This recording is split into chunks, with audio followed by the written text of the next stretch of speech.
এই 58 বছর বয়সের ভিতরে কোন সময় কি আপনার এই হিন্দু মুসলমানের জ্ঞান না দেখেছেন এই জায়গায়? না। मेरा बांग्लादेश का बचाओ प्लीज। ऑल हिंदूज मेरा पता नहीं पता है, मरता है, झड़ता है, धर्षण करता है।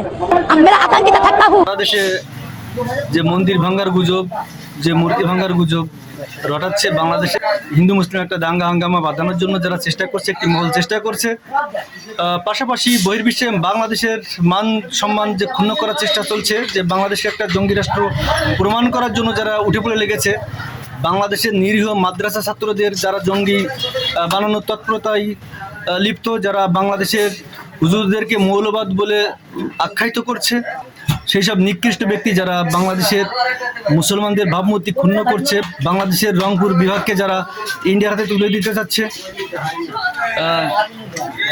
সেটা কতটুকু সত্যি আমাদের এলাকার কিছু হিন্দু লোকের সাক্ষাৎকার নিয়ে আছি, সেটা তার প্রমাণ করবে। চলুন ঘুরে আসি। আপনার নাম কি? আমার নাম আশির। আপনার বয়স কত হয়েছে? 55। 55।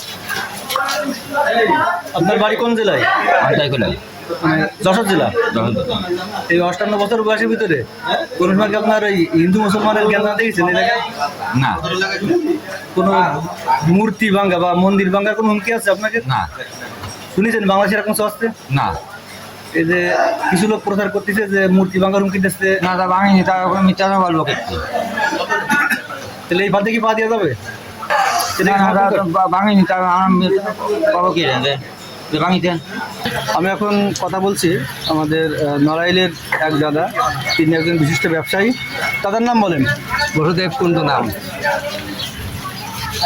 আপনার এইখানে মানে আপনার এখানে কোনো পুজো বা মূর্তি টুর্তির ব্যাপারে বা সাম্প্রতিক কোনো রিপোর্ট আছে যেরকম কোনো ঘটনা ঘটেছে? না, এখানে কোনো ঘটনাই নেই। এখন এখানে কোনো সাম্প্রদায়িকতাও নেই, এখানে কোনো ঝামেলাও নেই। এরকম কোনো আভাস আছে যে মূর্তি ভাঙতে পারে মন্দির? না না, এমন কোনো আবাসই নাই এখানে কোনো যে অনেকে ছড়াচ্ছে যে মন্দির ভাঙার একটা হুমকি আসতেছে। না, এটা বাজে কথা, এটা মানুষের মুখের কথা। আমি এই মুহূর্তে আসছি গড়েরহাট বাজারে সেলুনের স্বত্বাধিকারী, তোমার নাম কি? প্রণব বিশ্বাস। প্রণব বিশ্বাসের কাছে যে বর্তমানে যে একটা গুজব উঠছে যে সাম্প্রদায়িক যে দাঙ্গাটা, যে মূর্তি ভাঙার হুমকি আছে, মন্দির ভাঙার হুমকি আছে, তারপরে পূজা অর্চনা করতে দিচ্ছে না, এরকম কোনো সমস্যা কি তোমরা কোনো ফিল করেছো এখানে? না না না, এখানে কোনো সমস্যা হয়নি। এরকম কোনো হুমকি দিচ্ছে কেউ? না না। তা দেখা যাচ্ছে একটা চক্র চাচ্ছে যে বাংলাদেশের হিন্দু মুসলমানদের ভিতরে একটা জ্ঞানদাম বা হাঙ্গামা তৈরি হোক। তা আমরা কি সেইভাবে পা দেবো? না, মোটেও না, মোটেও না। চাচ্ছেও না। এরকম কোনো সমস্যাও করতে আমরা চাই না। সবাই মিলেমিশে থাকতে হবে, সবাই একসাথে বসবাস করতে হবে।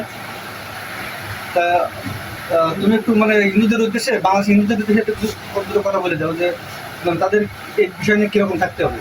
সবাই এখন মিলেমিশে বসবাস করতে হবে, সবাই যাতে সুন্দর পরিবেশে বসবাস করা যায়, সবাই একসাথে নিয়ে বসবাস করা যায়, সেভাবে আমাদের কাছে চলতে হবে। এখন আসলে কিছু কুচক্রী লোক তো থাকে, সব জায়গায় থাকে, তারা ঝামেলা বাঁধানোর জন্যই সবসময় লাগিয়ে পড়ে থাকে। এদের থেকে দূরে থাকা উচিত।